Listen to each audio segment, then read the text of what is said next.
Chapter 12. Wonders of Antiquity. Hold on.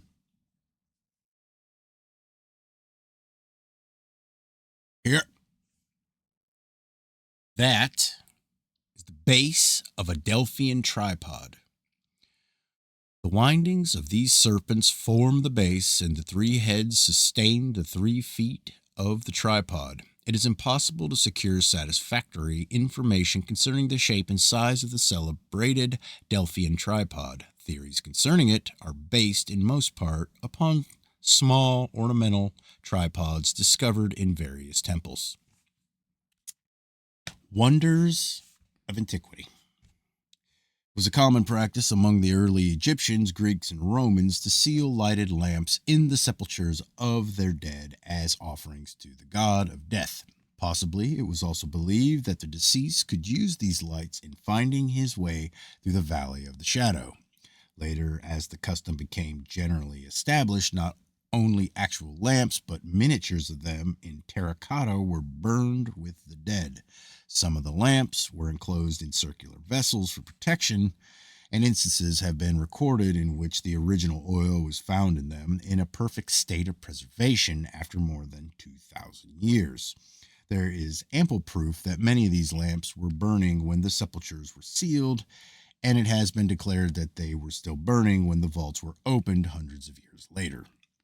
The possibility of preparing a fuel which would renew itself as rapidly as it was consumed has been a source of considerable controversy among medieval authors. After due consideration of the evidence at hand, it seems well within the range of possibility that the ancient priest-chemists did manufacture lamps that burned, if not indefinitely, at least for considerable periods of time. Numerous authorities have written on the subject of ever-burning lamps. W. Wynne Westcott estimates the number of writers who have given the subject consideration as more than 150, and H.P. Blavatsky as 173. While conclusions reached by different authors are at variance, a majority admit the existence of these phenomenal lamps. Only a few maintain that the lamps would burn forever, but many were willing to concede that they might remain alight for several centuries without replenishment of the fuel. Some considered the so-called perpetual lights a mere artifices of the crafty pagan priests, while a great many, admitting that the lamps actually burned, made the sweeping assertion that the devil was using this apparent miracle to ensnare the credulous and thereby lead their souls to perdition.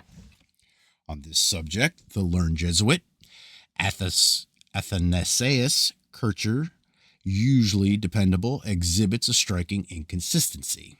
In his Sedefus Egyptius, he writes, "Not a few of these ever-burning lamps have been found to be the device of devils, and I take it that all the lamps found in the tombs of the Gentiles dedicated to the worship of certain gods were of this kind, not because they burned or have been reported to burn with a perpetual flame, but because probably the devil set them there, maliciously intending thereby to attain fresh credence for a false worship." Having admitted that dependable authorities defend the existence of the ever-burning lamps and that even the devil lends himself to their manufacture, Kircher next declared the entire theory to be desperate and impossible and to be classed with perpetual motion and the philosopher's stone. Having already solved the problem to his satisfaction once, Kircher solves it again, but differently, in the following words. In Egypt, there are rich deposits of asphalt and petroleum. What did those clever fellows, the priests, do then but connect an oil deposit by a secret duct with one or more lamps provided with wicks of asbestos? How could such lamps help burning perpetually? In my opinion, this is the solution of the riddle of the supernatural everlastingness of these ancient lamps. Montefaucon, in his Antiquities, agrees in the main with the latter deductions of Kircher, believing the fabled perpetual lamps of the temples to be cunning mechanical contrivances. He further adds that the belief that lamps burned indefinitely in tombs was the result of the noteworthy fact that in some cases fumes resembling smoke poured forth from the entrances of newly opened vaults. Parties going in later and discovering lamps scattered about the floor assumed that they were the source of the fumes. There are several interesting stories concerning the discoveries of ever-burning lamps in various parts of the world. In a tomb on the Appian Way, which was opened during the papacy of Paul III, was found a burning lamp which had remained alight in a hermetically sealed vault for nearly 1,600 years. According to an account written by a contemporary, a body, that of a young and beautiful girl with golden long hair, was found floating in an unknown transparent liquid and as well preserved as though death had occurred but a few hours before. About the interior of the vault were a number of significant objects, which included several lamps, one of them alight. Those entering the sepulchre declared that the draft caused by the opening of the door blew out the light and the lamp could not be relighted. Kircher reproduces an epitaph, Tulli alle felle mie, supposedly found in the tomb, but which Montefalcone declares never existed, the latter adding that although conclusive evidence was not found, the body was generally believed to be that of Tullia, the daughter of Cicero. Ever-burning lamps have been discovered in all parts of the world, not only the Mediterranean countries, but also India, Tibet, China, and South America have contributed records of lights which burn continuously without fuel. The examples which follow were selected at random from the imposing list of perpetual lamps found in different ages. Plutarch wrote of a lamp that burned over the door of a temple to Jupiter Ammon. The priest declared that it had remained alight for centuries without fuel. St. Augustine described a perpetual lamp guarded in a temple in Egypt sacred to Venus, which neither wind nor water could extinguish. He believed it to be the work of the devil. An ever-burning lamp was found at Edessa, or Antioch, during the reign of the Emperor Justinian. It was in a niche over the city gate, elaborately enclosed to protect it from the elements. The date upon it proved that the lamp had been burning for more than 500 years. It was destroyed by soldiers. During the Middle Ages, a lamp was found in England which had burned since the 3rd century after Christ. The monument containing it was believed to be the tomb of the father of Constantine the Great. The Lantern of Pallas was discovered near Rome in AD 1401. It was found in the sepulchre of Pallas, son of Evander, immortalized by Virgil in his Aeneid. The lamp was placed at the head of the body and burned with a steady glow for more than 2,000 years. In AD 1550, on the island of Nisus, in the Bay of Naples, a magnificent marble vault was opened in which was found a lamp still alight, which had been placed there before the beginning of the Christian era. Pausanias described a beautiful golden lamp in the temple of Minerva, which burned steadily for a year without refueling or having the wick trimmed. The ceremony of filling the lamp took place annually, and time was measured by the ceremony. According to the Fama Fraternitatis, the crypt of Christian Rosenkreutz, when opened 120 years after his death, was found to be brilliantly illuminated by a perpetual lamp suspended from the ceiling. Numa Pompilius, king of Rome and magician of considerable power, caused a perpetual light to burn in the dome of a temple he had created in honor of an elemental being. In England, a curious tomb was found containing an automation which moved when certain stones in the floor of the vault were stepped upon by an intruder. At that time, the Rosicrucian controversy was at its height, so it was decided that the tomb was that of a Rosicrucian initiate. A countryman, discovering the tomb and entering, found the interior brilliantly lighted by a lamp hanging from the ceiling. As he walked, his weight depressed some of the floor stones. At once a seat white-seated figure in heavy armor began to move. Mechanically, it rose to its feet and struck the lamp with an iron baton, completely destroying it, and thus effectually preventing the discovery of the secret substance which maintained the flame. How long the lamp had burned is unknown, but certainly it had been for a considerable number of years.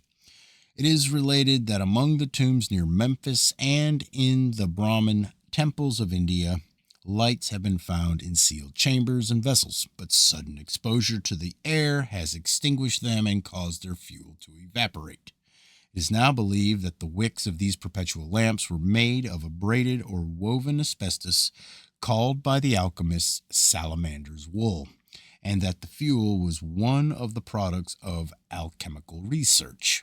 Kircher attempted to extract oil from asbestos, but being convinced that as the substance itself was indestructible by fire, and oil extracted from it would supply the lamp with a fuel likewise indestructible. After spending 2 years in fruitless experimental work, he concluded that the task was impossible of accomplishment. Several formulae for the making of the fuel for the lamps have been preserved. In Isis Unveiled, H.P. Blavatsky reprints 2 of these formulae from early authors, Triteheim and Bartholomew Korndorff. One will suffice to give a general understanding of the process. Sulfur alum. What? What is this saying? Okay, I guess sulfur, aluminum, A3IV. Sublime them into flowers to 3IJ, of which add a crystalline Venetian borax powdered 3J. Upon these, effuse high rectified spirit of wine and digest it, then abstract it and pour on fresh. Repeat this so often till the sulfur melts like wax until, without any smoke, upon a hot plate of brass. This is for the pabulum. But the wick is to be prepared after this manner. Gather the threads of thrums of the lapis asbestos to the thickness of your middle and the length of your little finger. Then put them into a Venetian glass, and covering them over with the aforesaid deprecated sulfur or ailment, set the glass in sand for the space of 24 hours, so hot that the sulfur may bubble all the while. The wick being thus besmeared and anointed is to be put into a glass like a scallop shell, in such manner that some part of it may lie above the mass of prepared sulfur. Then, setting the glass upon hot sand, you must melt the sulfur so that it may lay hold of the wick, and when it is lighted, it will burn with perpetual flame, and you may set this lamp in any place where you please. Very nice. The Greek oracles. The worship of Apollo included the establishment and maintenance of places of prophecy by means of which the gods could communicate with mankind and reveal futurity to such a deserved. Wait, what's that word? Futurity? The worship of Apollo included the establishment and maintenance of places of prophecy by means of which the gods could communicate with mankind and reveal futurity to such as deserved the boon. The early history of Greece abounds with accounts of talking trees, rivers, statues, and caves in which nymphs, dryads, or demons had taken up their abodes and from which they delivered oracles, while Christian authors have tried to prove that oracular revelations were delivered by the devil for the purpose of misleading humanity. They have not dared to attack the theory of oracles because of the repeated reference to it in their own sacred writings. If the onyx stones on the shoulders of Israel's high priests made known by their flashings the will of Jehovah, then a black dove, temporarily endowed with the faculty of speech, could indeed pronounce oracles in the temple of Jupiter Ammon. If the witch of Endor could invoke the shade of Samuel, who in turn gave prophecies to Saul, could not a priestess of Apollo call up the specter of her liege to foretell the destiny of Greece? The most famous oracles of antiquity were those of Delphi, Dodona, Trophonius, and Latona, of which the talking oak trees of Dodona were the oldest, though it is impossible to trace back to the genesis of the theory of oracular prophecy. It is known that many of the caves and fissures set aside by the Greeks as oracles were sacred long before the rise of Greek culture. The oracle of Apollo at Delphi remains one of the unsolved mysteries of the ancients. Alexander Wilder derives the name Delphi from Delphos, the womb. This name was chosen by the Greeks because of the shape of the cavern and the vent leading into the depths of the earth. The original name of the oracle was Pytho, so called because its chambers had been the abode of the great serpent Python, a fearsome creature that had crept out of the slime left by the receding flood and had destroyed all human beings except Deucalion and Pyrrha. Apollo, climbing the side of Mount Parnassus, slew the serpent after a prolonged combat and threw the body down the fissure of the oracle. From that time, the sun god, surnamed the Pythian Apollo, gave oracles from the vent. With Dionysus, he shared the honor of being the patron god of Delphi.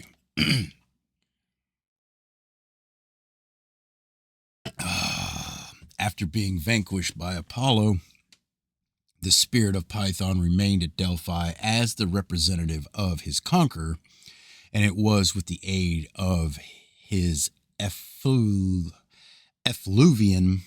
that the priestess was able to become en rapport with the god. The fumes rising from the fissure of the oracle were supposed to come from the decaying body of Python. The name Pythonus, or Pythia, given to the female hierophant of the oracle, means literally one who has been thrown into a religious frenzy by inhaling fumes rising from decomposing matter.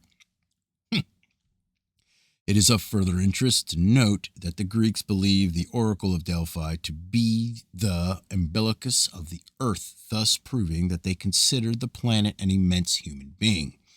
The connection between the principle of oracular revelation and the occult significance of the navel is an important secret belonging to the ancient mysteries.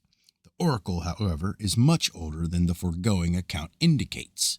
A story of this kind was probably invented by the priests to explain the phenomena to those inquisitive persons whom they did not consider worthy of enlightenment regarding the true esoteric nature of the oracle. Some believe that the Delphic fissure was discovered by a Hyperborean priest, but as far back as recorded history goes, the cave was sacred and persons came from all parts of Greece and the surrounding countries to question the daemon who dwelt in its chimney-like vent.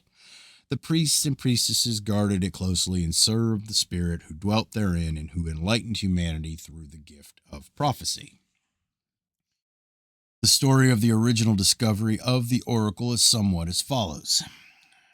Shepherds tending their flocks on the side of Mount Parnassus were amazed at the peculiar antics of goats that wandered close to a great chasm on its southwestern spur.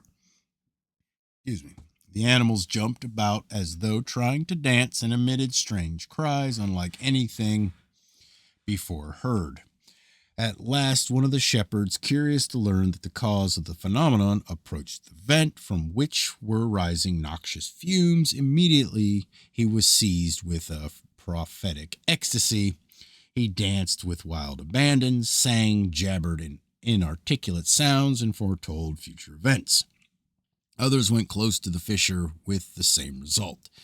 The fame of the place spread, and many came to learn of the future by inhaling the mephitic fumes which exhilarated to the verge of delirium. Some of those who came, being unable to control themselves and having temporarily the strength of a madman, tore themselves from those seeking to restrain them, and jumping into the vent, perished. In order to prevent others from doing likewise, a wall was erected around the fissure, and a prophetess was appointed to act as mediator between the oracle and those who came to question it. According to later authorities, a tripod of gold, ornamented with carvings of Apollo in the form of Python, the great serpent, was placed over the cleft, and on this was arranged a specifically prepared seat so constructed that a person would have difficulty in falling off while under the influence of the oracular fumes. Just before this time, a story had been circulated that the fumes of the oracle arose from the decaying body of Python. It is possible that the oracle revealed its own origin. For many centuries during its early history, virgin maidens were consecrated to the service of the oracle. They were called the Phobades, or Pythia, I think, or Pythio, and constituted that famous order now known as the Pythian priesthood. It is probable that the women were chosen to receive the oracles because their sensitive and emotional nature responded more quickly and completely to the fumes of enthusiasm. 3 days before the time set to receive the communications from Apollo, the virgin priestess began the ceremony of purification. She bathed in the Castilian well, abstained from all food, drank only from the fountain of Cassotis, which was brought into the temple through concealed pipes, and just before mounting the tripod, she chewed a few leaves of the sacred bay tree. It has been said that the water was drugged to bring on distorted visions, or the priests of Delphi were able to manufacture an exhilarating and intoxicating gas, which they conducted by subterranean ducts and released into the shaft of the oracle several feet below the surface. Neither of these stories has been proven, however, nor does either in any way explain the accuracy of the predictions. When the young prophetess had completed the process of purification, she was clothed in sanctified raiment and led to the tripod, upon which she seated herself, surrounded by the noxious vapors rising from the yawning fissure. Gradually, as she inhaled the fumes, a change came over her. It was as if a different spirit had entered her body. She struggled, tore her clothing, and uttered inarticulate cries. After a time, her struggles ceased. Upon becoming calm, a great majesty seemed to possess her, and with eyes fixed on space and body rigid, she uttered the prophetic words. The predictions were usually in the form of hexameter verse, but the words were often ambiguous and sometimes unintelligible. Every sound that she made, every motion of her body was carefully recorded by the 5 Hosai, or holy men, who were appointed as scribes to preserve the minutest details of each divination. The Hosai were appointed for life and were chosen from the direct descendants of Deucalion.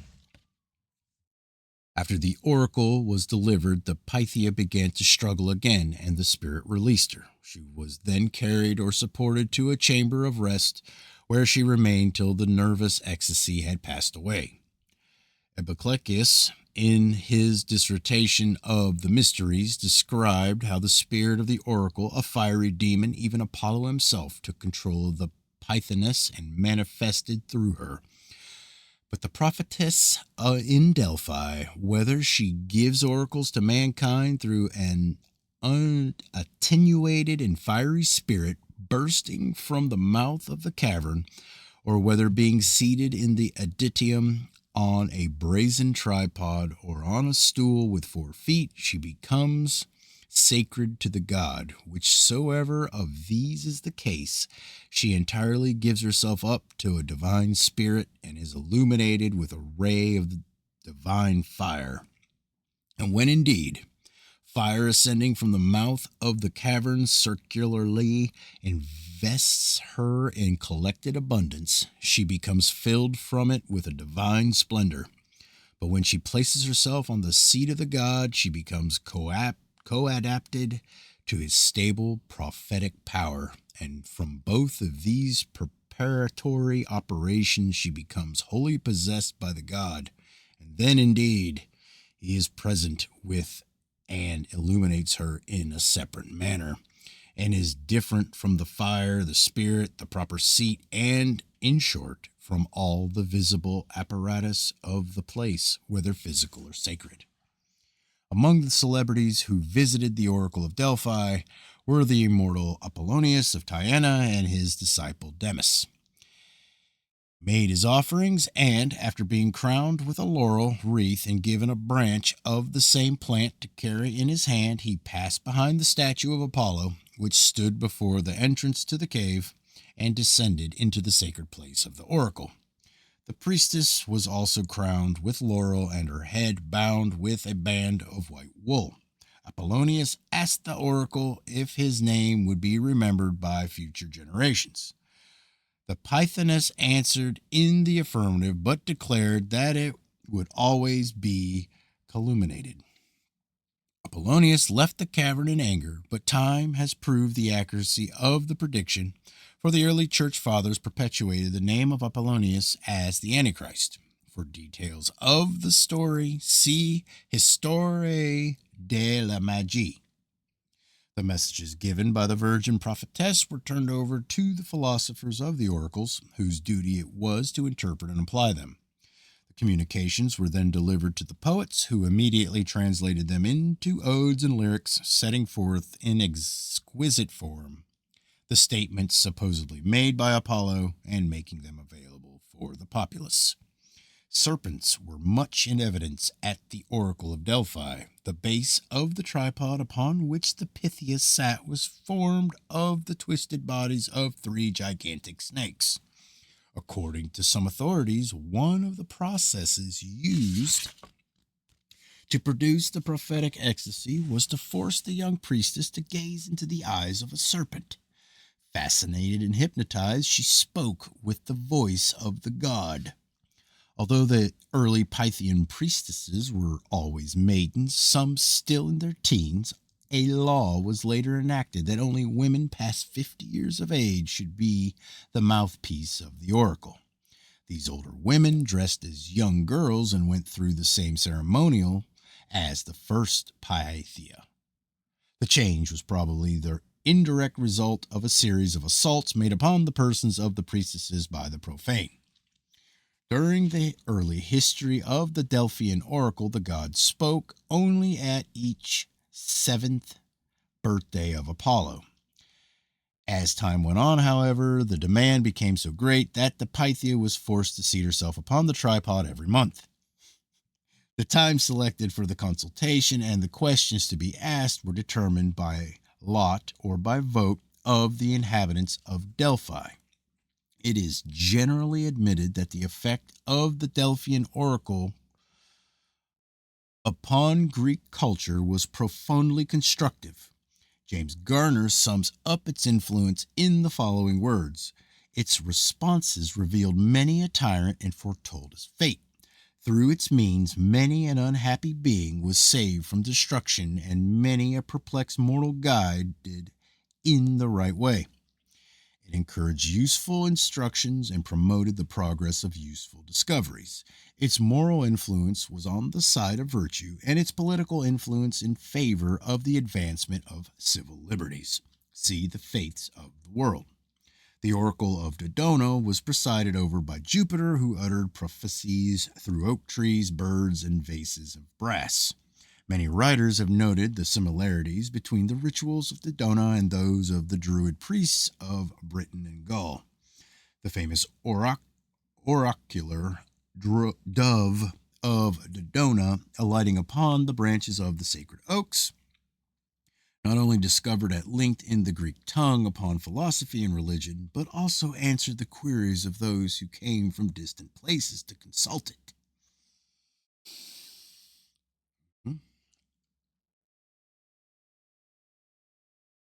Jason Bashir's has a great breakdown of the oracles and I'll probably link it at the bottom just because it's worth watching and it's all about this shit. And it's very good. So, the talking trees stood together, forming a sacred grove. When the priests desired answers to important questions, after careful and solemn purifications, they retired to the grove. Then they accosted the trees, beseeching a reply from the god who dwelt therein. When they had stated their questions, the trees spoke with the voices of human beings, revealing to the priests the desired information. Some assert that there was but one tree which spoke, an oak or a beech standing in the very heart of the ancient grove. Because Jupiter was believed to inhabit this tree, he was sometimes called Theogenesis, or one who lives in a beech tree. How much more we got? Oh, we ain't doing too bad. Most curious of the oracles of Dodona were the talking faces, or kettles.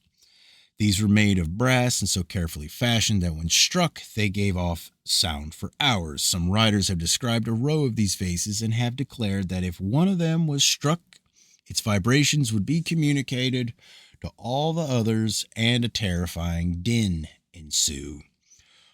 Other authors describe a large single vase standing upon a pillar near which stood another column supporting the statue of a child holding a whip.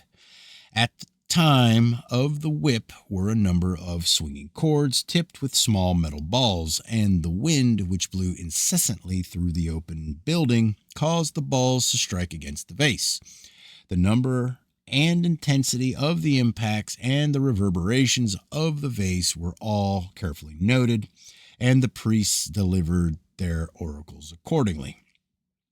When the original priests of Dodona, the Psiloi, mysteriously vanished, the oracle was served for many centuries by three priestesses who interpreted the vases at midnight, interrogated the sacred trees. The patrons of the oracles were expecting to bring offerings and to make contributions. Another remarkable oracle was the cave of Trophonius, which stood upon the side of a hill with an entrance so small that it seemed impossible for a human being to enter. After the consultant had made his offering at the statue of Trophonius and had donned the sanctified garments, he climbed the hill to the cave, carrying in one hand a cake of honey. Sitting down at the edge of the opening, he lowered his feet into the cavern. Thereupon, his entire body was precipitately drawn into the cave, which was described by those who had entered it as having only the dimensions of a fair-sized oven. When the oracle had completed its revelation, the consultant, usually delirious, was forcibly ejected from the cave, feet foremost. Near the cave of the oracle, two fountains bubbled out of the earth within a few feet of each other. Those about to enter the cave drank first from these fountains, the water of which seemed to possess peculiar occult properties. The first contained the water of forgetfulness, and all who drank thereof forgot their earthly sorrows. From the second fountain flowed the sacred water of Mnemosyne, or remembrance, for later enabled those who partook of it to recall their experiences while in the cave. Though its entrance was marked by two brass obelisks, the cave, surrounded by a wall of white stones and concealed in the heart of a grove of sacred trees, did not present an imposing appearance. There is no doubt that those entering it passed through strange experiences, for they were obliged to leave at the adjacent temple a complete account of what they saw and heard while in the oracle. The prophecies were given in the form of dreams and visions and were accompanied by severe pains in the head. Some never completely recovered from their after effects of their delirium. The confused recital of their experiences was interpreted by the priests according to the question to be answered. While the priests probably used some unknown herb to produce the dreams or visions of the cavern, their skill in interpreting them bordered on the supernatural. Before consulting the oracle, it was necessary to offer a ram to the demon of the cave, and the priest decided by hieromancy whether the time chosen was propitious and the sacrifice was satisfactory. Oh, God, here we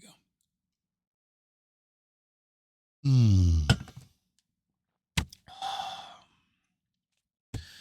All right. The seven wonders of the world.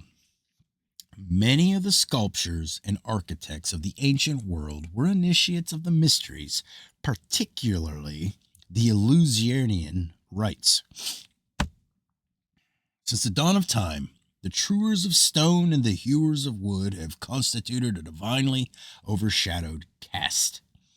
A civilization spread slowly over the earth, cities were built and deserted, monuments were erected to heroes at present unknown, temples were built to gods who lie broken in the dust of the nations they inspired.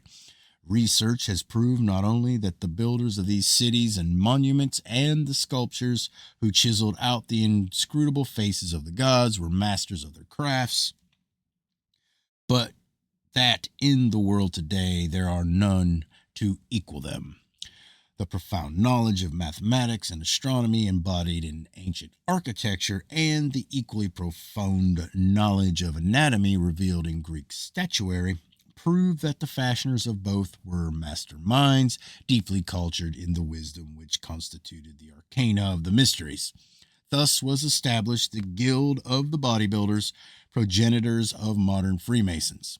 When employed to build palaces, temples, or tombs, or to carve statues for the wealthy, those initiated architects and artists concealed in their works the secret doctrine, so that now, long after their bones have returned to dust, the world realizes that those first artisans were indeed duly initiated and worthy to receive the wages of master masons.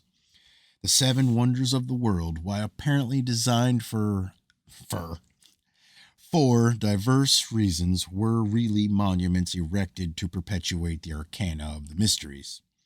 They were symbolic structures placed in peculiar spots, and the real purpose of their erection can be sensed only by the initiated. Alpheus Levi has noted the marked correspondence between the seven wonders and the seven planets. The seven wonders of the world were built by widows' sons in honor of the seven planetary genii. The secret symbolism is identical with that of the seven seals of Revelation and the seven churches of Asia. 1. The Colossus of Rhodes. A gigantic brass statue, about 109 feet in height and requiring over 12 years to build, was the work of an initiated artist, Charles of Lindus. The popular theory, accepted for several hundred years, that the figure stood with 1 foot on each side of the entrance to the harbor of Rhodes, and that full-rigged ships passed between its feet, has never been substantiated. Unfortunately, the figure remained standing, but 56 years being thrown down by an earthquake in 224 BC. The shattered parts of the Colossus lay scattered about the ground for more than 900 years when they were finally sold to a Jewish merchant who carried the metal away on the backs of 700 camels. Some believe that the brass was converted into munitions and others that it was made into drainage pipes. This gigantic gilded figure with its crown of solar rays and its upraised torch signified occultly the glorious Son Man of the mysteries, the universal Savior. 2. The architect Stefan, that's Ctesiphon, in the 5th century BC, submitted to the Ionian cities a plan for erecting a joint monument to their patron goddess Diana. The place chosen was Ephesus, a city south of Smyrna. The building was constructed of marble. The roof was supported by 127 columns, each 60 feet high and weighing over 150 tons. The temple was destroyed by black magic about 356 BC, but the world fixes the odious crime upon the tool by means of which the destruction was accomplished. A mentally deranged man named Herostratus. It. Wait. The temple was destroyed by black magic about 356 BC, but the world fixes the odious crime upon the tool by means of which the destruction was accomplished. A mentally deranged man named Herostratus. It was later rebuilt, but the symbolism was lost. The original temple, designed as a miniature of the universe, was dedicated to the moon, the occult symbol of generation. 3. Upon his exile from Athens, Phidias, the greatest of all the Greek sculptors, went to Olympia in the province of Elis, and there designed his colossal statue of Zeus, chief of the gods of Greece. There is not even an accurate description of this masterpiece now in existence. Only a few old coins give an inadequate idea of its general appearance.